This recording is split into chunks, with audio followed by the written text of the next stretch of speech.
तिसऱ्या प्रकरणात म्हणजे सोर्सेस ऑफ हिस्टॉरिकल रिसर्च, ऐतिहासिक संशोधनाची साधने, यामध्ये आपण आतापर्यंत साधनांची ओळख करून घेतलेली आहे. त्याच्यामध्ये प्राथमिक साधने म्हणजे काय, या प्राथमिक साधनांचा अर्थबोध जाणून घेतलेला आहे. त्याचबरोबर ऐतिहासिक संशोधनासाठी साधनांची जी काही आवश्यकता आहे त्या संदर्भात आपण साधनांची मूलभूत ओळख जी काही आहे ती मूलभूत ओळख करून घेतलेली आहे. त्यानंतर प्राथमिक साधनांच्या संदर्भातील स्वरूप, प्रकार आणि प्राथमिक साधनांचे महत्त्व या संदर्भात आपण विचार केलेला आहे. आता मुळातच इतिहास या शब्दाचा पारिभाषिक अर्थ म्हणजेच संपूर्ण भूतकाळ होय, आणि हा संपूर्ण भूतकाळ जाणून घेण्यासाठी स्रोत साधनांची जी मदत आहे ती मदत घ्यावी लागते. आणि म्हणून या अंगाने जर आपण विचार केला तर त्या दृष्टिकोनातून ही जी काही साधने आहेत, मग त्यामध्ये प्राथमिक साधने असतील, दुय्यम साधने असेल, या साधनांचे जे महत्व आहे ते अनन्यसाधारण स्वरूपाचे दिसून येते. आज आपण या संदर्भात म्हणजे साधनांमध्ये दुय्यम साधनांविषयी विश्लेषण जे काही आहे, दुय्यम साधनांसंदर्भात सविस्तर विवेचन जे आहे ते आपण जाणून घेणार आहोत. आता दुय्यम साधनांचा जो अर्थबोध आहे तो अर्थबोध जाणून घेण्यापूर्वी मुळातच साधनांच्या एकूण दृष्टिकोनातून जर विचार केला तर गतकाळातील घटनांचे, वाटचालीचे, समाज जीवनाचे, संस्कृतीचे जे काही धागेदोरे असतात, जे काही पुरावे असतात, या पुराव्यांसंदर्भात जाणून घेणे हे महत्वाचे असते. आणि हे पुरावे या गतकाळाच्या पाऊलखुणा म्हणजेच इतिहासाची साधने म्हणून ओळखली जातात. आता इतिहासाच्या संशोधनामध्ये या स्रोत साधनांना महत्व जे काही आहे ते आधारभूत स्वरूपाचे दिसते, कारण त्या स्रोतांच्या आधारेच ऐतिहासिक लिखाण हे होत असते. म्हणून याआधी आपण विचार केल्याप्रमाणे ज्याप्रमाणे वस्तूची निर्मिती करण्यासाठी कच्च्या मालाची आवश्यकता असते, कच्च्या मालाच्या शिवाय, कच्च्या मालाच्या खेरीज वस्तूची निर्मिती ही अशक्य ठरते, त्याचप्रमाणे इतिहास लेखनासाठी जी काही ही साधने आहेत ती साधने म्हणजे कच्चा माल होय. म्हणजेच या अंगाने जर आपण विचार केला तर या दृष्टिकोनातून इतिहास लेखनासाठी आधार असणारा जो काही भाग म्हणजेच साधने. आता या संदर्भात या साधनांची जी काही ओळख आहे त्यामध्ये आपण याआधी प्राथमिक साधनांची ओळख करून घेतलेली आहे. त्यानंतर आपण दुय्यम साधनांची ओळख करून घेणार आहोत. आता दुय्यम साधनांसंदर्भात जर आपण विचार केला तर यामध्ये दुय्यम साधनांचा अर्थबोध जर जाणून घेतला तर त्या अर्थबोधाचा जो काही गर्भित अर्थ आहे तो गर्भित अर्थ म्हणजेच ती घटना घडून गेल्यानंतर निर्माण झालेल्या ऐकीव माहितीवर किंवा पूर्वस्मृतीच्या आधारावर पुराविलेखीय हस्तलिखिते किंवा प्रकाशित वाङ्मय यांचा समावेश ज्यामध्ये होतो त्यांना दुय्यम साधने असे म्हणतात. किंवा प्राथमिक साधनांच्या खेरीज, प्राथमिक साधनांच्या व्यतिरिक्त इतिहास लेखनासाठी ज्या अन्य साधनांचा अवलंब केला जातो ती साधने म्हणजेच दुय्यम साधने होय. आता या अंगाने जर आपण विचार केला तर दुय्यम साधने ही देखील इतिहास लेखनासाठी उपयुक्त आणि पूरक स्वरूपाची ठरत असतात. आणि म्हणून प्राथमिक साधनांबरोबरच इतिहास लेखनासाठी दुय्यम साधनांची देखील जी काही गरज आहे ती गरज ही निश्चितच आधारभूत स्वरूपाची असते, कारण प्राथमिक स्रोत साधनांशिवाय इतिहास लेखनासाठी अशा या अन्य साधनांचा म्हणजेच दुय्यम साधनांचा अवलंब करावा लागतो. आता या संदर्भात या दुय्यम साधनांचे जे काही स्वरूप आहे ते आपण जाणून घेऊया. दुय्यम साधनांचे जे प्रकार आहे त्या संदर्भात जर आपण विचार केला तर त्यामध्ये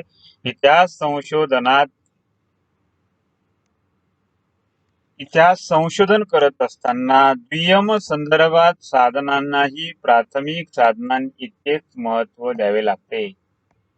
दुय्यम साधनात एखादी घटना घडत असताना ती प्रत्यक्ष पाहिली नसून इतरांकडून ऐकून पुढील काळात लगेचच लिहिलेली असते. दुय्यम साधनांचा आधार घेताना अत्यंत बारकाईने परीक्षण करावे लागते. छोटे लेख असतील, प्रबंध असेल किंवा ग्रंथ असतील यांचा उल्लेख अप्रकाशित दुय्यम साधने म्हणून करावा लागतो. प्रवास वर्णन हे देखील इतिहासाचे दुय्यम साधन आहेत. मुख्यतः दुय्यम साधने ही प्राथमिक साधनांवर अवलंबून असतात. हस्तलिखितांमध्ये जे असते ते प्राथमिक साधन, तर एखादे साधन छापील स्वरूपात असून त्याच्या अनेक प्रती असतील तर ते दुय्यम साधन असते. आत्मचरित्रे ही प्राथमिक साधने आहेत. जर त्याच व्यक्तीचे चरित्र लिहिलेले असेल तर ते दुय्यम साधन ठरते. मात्र ही दुय्यम संदर्भात म्हणजे ही दुय्यम संदर्भ साधने पूर्णपणे खरी आहेत असे मानू नये. काही दुय्यम संदर्भ साधने आहेत ती खालीलप्रमाणे. त्यामध्ये आपण जर क्रमशः विचार केला तर त्यामध्ये उदाहरणार्थ बखर.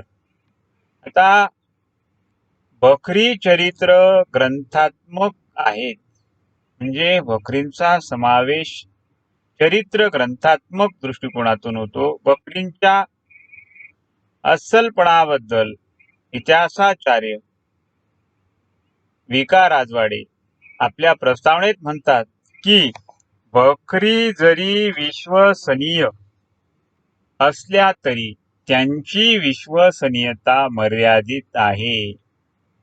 यावरून या संदर्भातील साधनांचा विचार म्हणजे बखरींचा विचार करताना त्या बखरींच्या संदर्भातील विश्वसनीयता जाणून घेणे हे या ठिकाणी निश्चितच महत्त्वपूर्ण ठरते. ज्यावेळी अस्सल कागदपत्रे मिळतात त्यावेळी त्यातील खुलासेवार मजकुरामध्ये फरक दिसतो.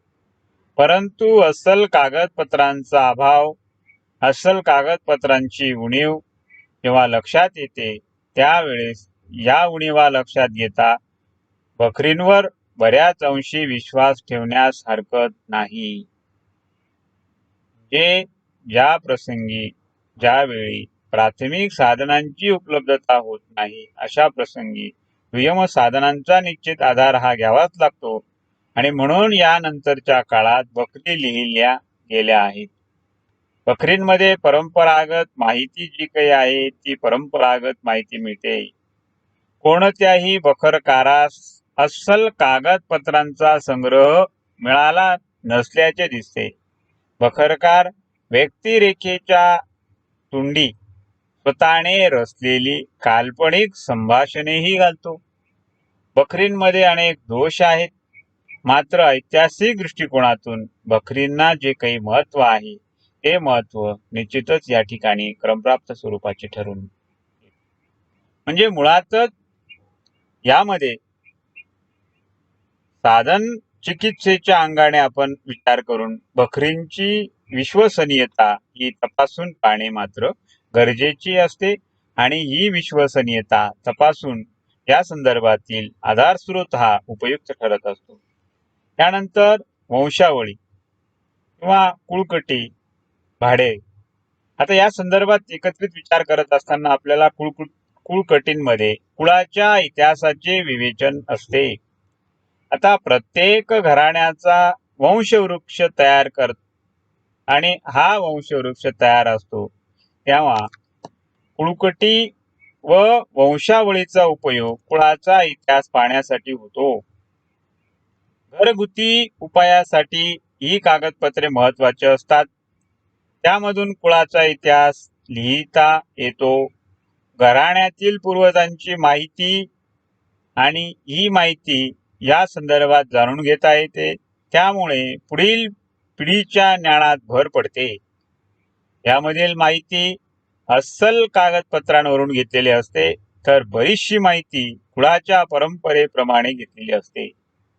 त्याला आपण वंशवेल डावीकडून उजवीकडे लिहिली जाते. या संदर्भात देखील आपण ज्ञात आहोत. वंशवेलीच्या संदर्भात जर आपण विचार केला तर वंशवेलीची सुरुवात ब्रह्मदेवापासून होते व नंतर प्रत्येक व्यक्तीची माहिती त्यात येते. अशा वंशवेलीमध्ये सर्व व्यक्तींच्या जन्म मृत्यूची नोंद केलेली ही या ठिकाणी जरी सविस्तर नसली तरी त्यामध्ये त्या नोंदी मात्र दिसून येतात. अनेकदा आता यामध्ये अनेक प्रसंगी एकच नाव अनेकांना असते, त्यामुळे गोंधळ होण्याची शक्यता असते. धार्मिक कार्य करताना वंशवेलीचा उपयोग होत असतो असे कारण आणि या संदर्भातील पार्श्वभूमी प्रत्येक घराण्याची धार्मिक कार्य हे वेगवेगळे असते. वंशवेली या जशा प्रत्येक घराण्याच्या असतात तशा कुळकटी प्रत्येक घराण्याच्या मात्र नव्हत्या. इतिहास प्रसिद्ध घराण्याचा कुळकटी या लिहिल्या जातात आणि कुळकटी तयार करताना परंपरा दप्तरांमधील माहितीचा आधार हा घेतला जातो. घटना कधी व कशी झाली या संदर्भातील जे काही विवरण आहे, या संदर्भातील जे वर्णन आहे त्यामध्ये असते. कुळकटीमध्ये विशिष्ट घराण्याची माहिती असते. तर वंशावळीमध्ये एका विशिष्ट वंशासंदर्भातील सविस्तर माहिती दिसून येते. मात्र कुळकटी जी काही आहे त्यामध्ये या संदर्भातील जे काही एकूणच ज्या इतिहास प्रसिद्ध घराण्यांचा यामध्ये समावेश आहे, त्या इतिहास प्रसिद्ध घराण्यांच्या संदर्भातील कुळकटी या लिहिल्या गेलेल्या दिसून येतात. आणि या तयार करत असताना परंपरा आणि दप्तरांमधील माहितीचा आधार घेतला जातो. घटना कधी व कशी झाली या संदर्भातील वर्णन यामध्ये असते. कुळकटींमध्ये विशिष्ट घराण्यांची माहिती असते. तसेच ही माहिती अस्सल कागदपत्रांवर आधारित असल्यामुळे बखरींपेक्षा विश्वसनीय मानली जाते. जर एखाद्या घराण्याचे वेगवेगळे तुकडे पडले तर अशा प्रसंगी हे तुकडे पडले असतील तर त्यांच्या स्वतंत्र कुळकटी लिहून ठेवल्या जातात. साधारणपणे त्यातील माहिती सारखीच असे. अपवादात्मक जर आपण विचार केला तर अशा अपवादात्मक प्रसंगी कुळकटी राजा किंवा सरदाराच्या कानावर तक्रारी जाव्यात यासाठी लिहिल्या जात. मध्ययुगीन कालखंडामध्ये छपाई कला नव्हती आणि त्यामुळे महत्वाच्या कागदपत्रांची नक्कल करून त्याचे जतन केले जाई. अशा कागदपत्रांना भाड म्हणत. म्हणजेच काय तर मध्ययुगीन कालखंडामध्ये छपाई कला नसल्यामुळे महत्वाच्या कागदपत्रांचे जतन, संवर्धन व नकल करून त्यांचे जे काही जतन आहे ते केले जाई. अशा कागदपत्रांना भाड असे म्हटले जाते. भाडमधून देवादिक राजे, सरदार यांच्या याद्या तसेच त्यांची कारकीर्द, ऐतिहासिक प्रसंग, तिथी, शके याची माहिती दिलेली असते. आणि म्हणून या साधनांमधून मिळालेली माहिती ही दुय्यम दर्जाची असते. या संदर्भात एकूणच जर आपण विचार केला तर वंशावळ, कुळकटी आणि भाडे या साधनांचा समावेश हा दुय्यम साधनांमध्ये होतो.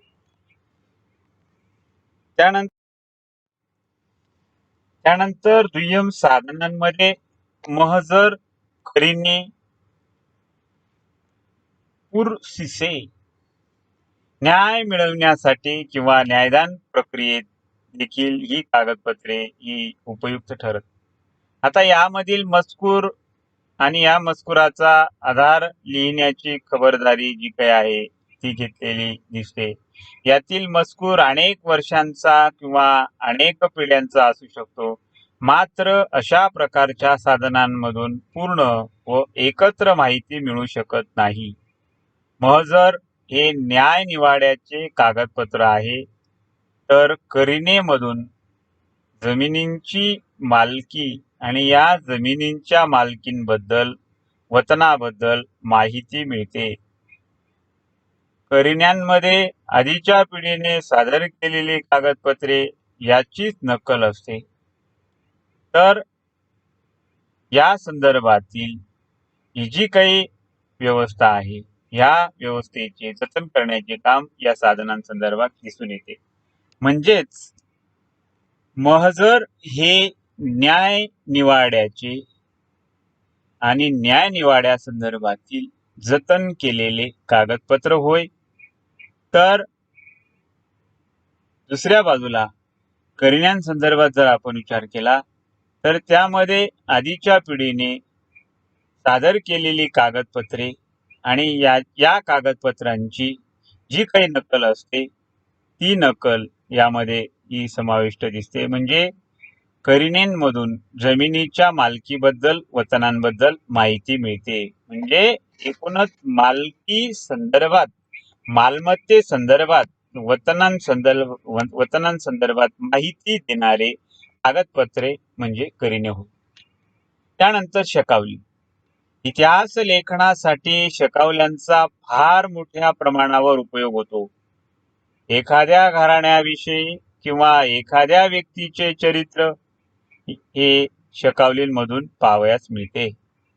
म्हणजे घराण्यांसंदर्भात, व्यक्तींसंदर्भात माहिती देणारे स्रोत साधन म्हणजे शकावली होय. शकावल्यांमध्ये अचूक कालनिर्देश किंवा प्रसंगांचे वर्णन हे नसते.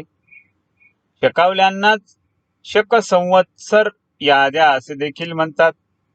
शकावल्यांचे एकूण 2 भाग पडतात. एका भागावर पौराणिक परंपरेचा प्रभाव, तर दुसऱ्या भागात राजकीय घडामोडींचा उल्लेख होतो.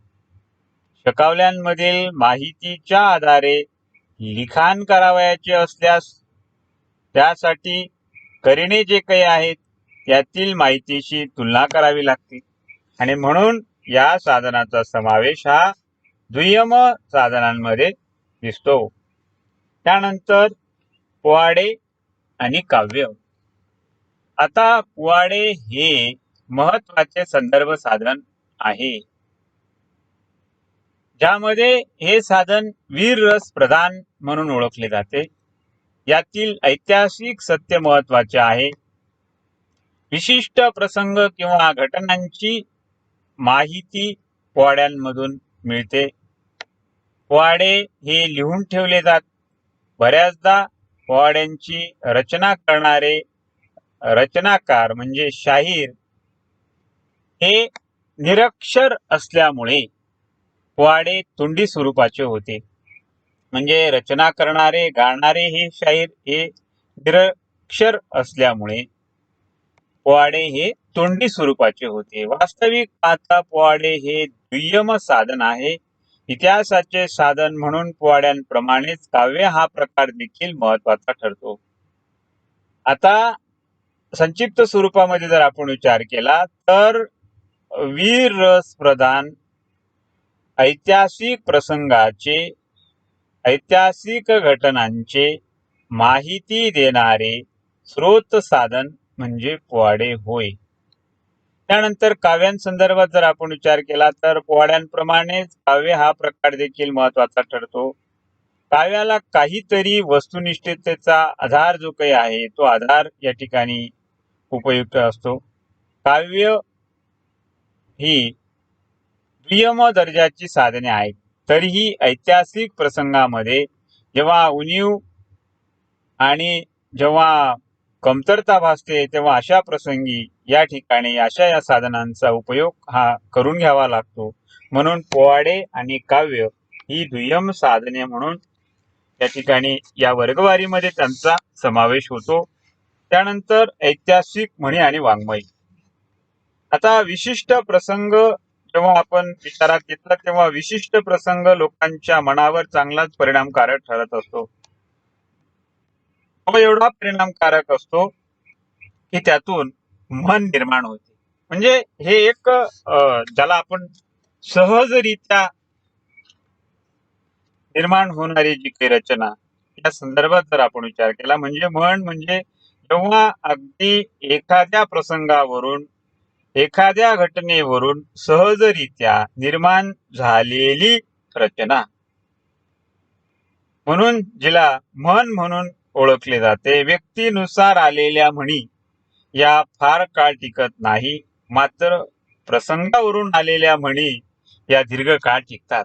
या ठिकाणी ही एक महत्वाची बाजू दिसते की व्यक्ती संदर्भात व्यक्तीनुसार व्यक्तिनिहाय आलेली म्हण ही दीर्घकाळ टिकत नाही, परंतु प्रसंगावरून घटनेवरून आलेल्या म्हणी मात्र या दीर्घकाळ टिकलेल्या दिसतात. अशा प्रकारच्या म्हणींमधून ऐतिहासिक प्रसंगाची ऐतिहासिक घटनेची माहिती मिळते. अशा म्हणी या प्रत्यक्ष घटनेवर आधारित असतात, त्या दंतकथेवर आधारित नसतात. उदाहरणार्थ बचेंगे तो और भी लढेंगे, गड आला पण सिंह गेला. अशा या म्हणींसंदर्भात जर आपण विचार केला तर या ठिकाणी यामधील जो काही मर्मदृष्टिकोन आहे तो मर्मदृष्टिकोन निश्चितच महत्वपूर्ण ठरतो. ऐतिहासिक प्रसंगाचे परिणाम हे जे काही आहे या परिणामांसंदर्भात देखील या म्हणींवरून माहिती ही दिसून येते. म्हणून ऐतिहासिक म्हणी या ठिकाणी ऐतिहासिक दुय्यम साधनांमध्ये ज्यांचा समावेश होतो. त्यानंतर ऐतिहासिक वाङ्मयामध्ये मुख्यतः राजकीय आणि सामाजिक परिस्थितीची माहिती मिळते. त्यातून कर्तृत्ववान व पराक्रमी व्यक्तींची माहिती मिळते. ऐतिहासिक वाङ्मय हे मुख्यतः पद्यात्मक आहे. ऐतिहासिक वाङ्मयामधून विशिष्ट कालखंडाचे वेगवेगळ्या अंगांनी दर्शन घडते. म्हणून ऐतिहासिक म्हणी आणि वाङ्मय ही जी काही दुय्यम साधने आहेत ती देखील या ठिकाणी महत्वपूर्ण ठरतात.